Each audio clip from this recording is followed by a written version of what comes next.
হরে কৃষ্ণ। সুধী ভক্তবৃন্দ, সকলের চরণে দণ্ডবৎ প্রণতি নিবেদন করি।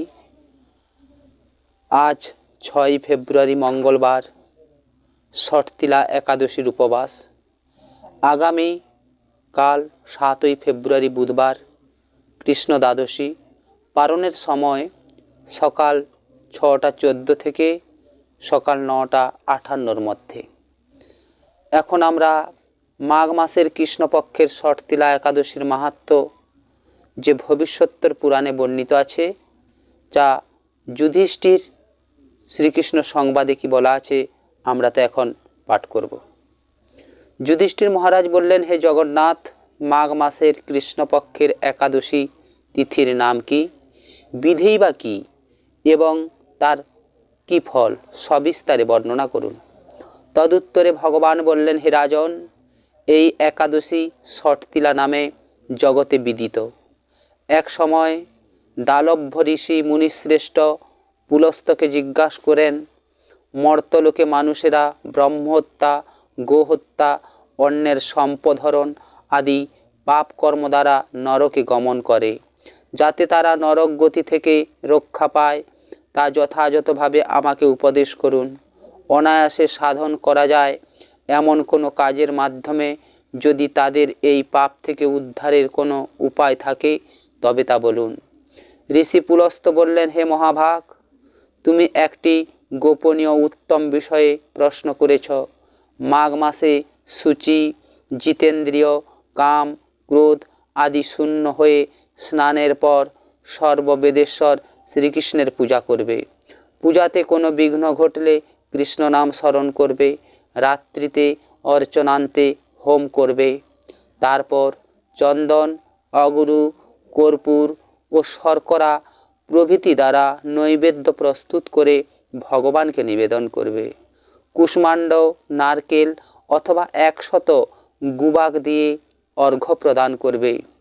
কৃষ্ণ কৃষ্ণ কৃপালু স্তন গতিনাং গতির্ভব ইত্যাদি মন্ত্রে শ্রীকৃষ্ণের পূজা করতে হয়।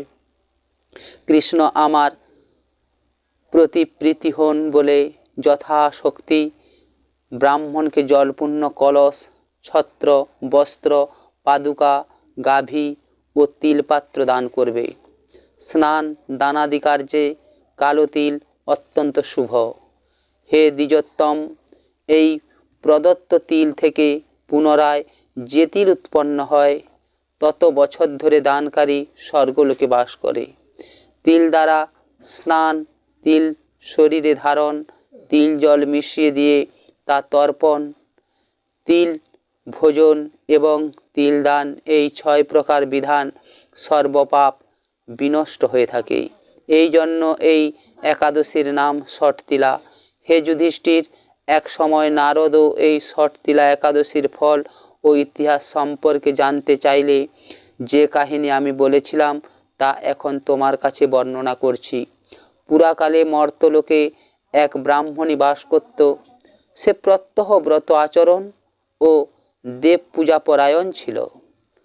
উপবাস ক্রমে তার শরীর অত্যন্ত ক্ষীণ হয়ে গিয়েছিল। সে মহাসতী ব্রাহ্মণী অন্যের কাছ থেকে দ্রব্যাদি গ্রহণ করে দেবতা, ব্রাহ্মণ, কুমারীদের ভক্তি ভরে দান করত, কিন্তু কখনো ভিক্ষুককে ভিক্ষাদান ও ব্রাহ্মণকে অন্নদান করেনি। এইভাবে বহু বছর অতিক্রান্ত হলো। আমি চিন্তা করলাম, কষ্টসাধ্য বিভিন্ন ব্রত করার ফলে এই ব্রাহ্মণের শরীরটি শুকিয়ে যাচ্ছে। সে যথাযথভাবে বৈষ্ণবদের অর্চনও করছে, কিন্তু তাদের পরিতৃপ্তির জন্য কখনো অন্ন দান করেনি। তাই আমি একদিন কাপালিক রূপ ধারণ করে তামার পাত্র হাতে নিয়ে তার কাছে গিয়ে ভিক্ষা প্রার্থনা করলাম।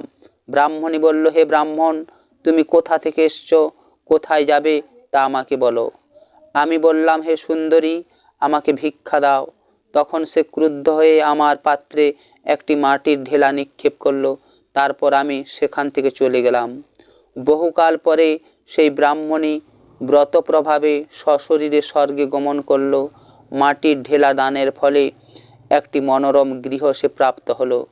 কিন্তু হে নারদ, সেখানে কোনো ধান ও চাল কিছুই ছিল না। গৃহশূন্য দেখে মহাক্রোধে সে আমার কাছে এসে বলল, আমি ব্রত, কৃচ্ছ সাধন ও উপবাসের মাধ্যমে নারায়ণের আরাধনা করেছি। এখন হে জনার্দন, আমার গৃহে কিছুই দেখছি না কেন? হে নারদ, তখন আমি তাকে বললাম, তুমি নিজ গৃহে দরজা বন্ধ করে বসে থাকো। মর্তলোকের মানবী শরীরে স্বর্গে এসেছে শুনে দেবতাদের পত্নীরা তোমাকে দেখতে আসবে, কিন্তু দরজা খুলবে না।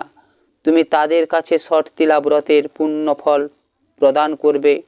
যদি তারা সেই ফল প্রদানে রাজি হয় তবেই দরজা খুলবে। এরপর দেবপত্নীরা সেখানে এসে তার দর্শন প্রার্থনা করল। ষটতিলা ব্রতের ফল পেলেই কেবল সেই মানবী দর্শন দেবেন বলে তাদের মধ্যে এক দেবপত্নী তার ষটতিলা ব্রতজনিত পুণ্যফল তাকে প্রদান করল। তখন সেই ব্রাহ্মণী দিব্যক্রান্তি বিশিষ্টা হলো এবং তার গৃহে ধন ধান্য ভরে গেল। দ্বার উদ্ঘাটন করলে দেবপত্নীরা তাকে দর্শন করে বিস্মিত হলেন। হে নারদ, অতিরিক্ত বিষয় বাসনা করা উচিত নয়, কিন্তু স্বার্থ ও অকর্তব্য নিজ সাধ্যমতো তিল, বস্ত্র, অন্ন দান করবে। ষটতিলা ব্রতের প্রভাবে দারিদ্রতা, শারীরিক কষ্ট, দুর্ভাগ্য প্রভৃতি বিনষ্ট হয়।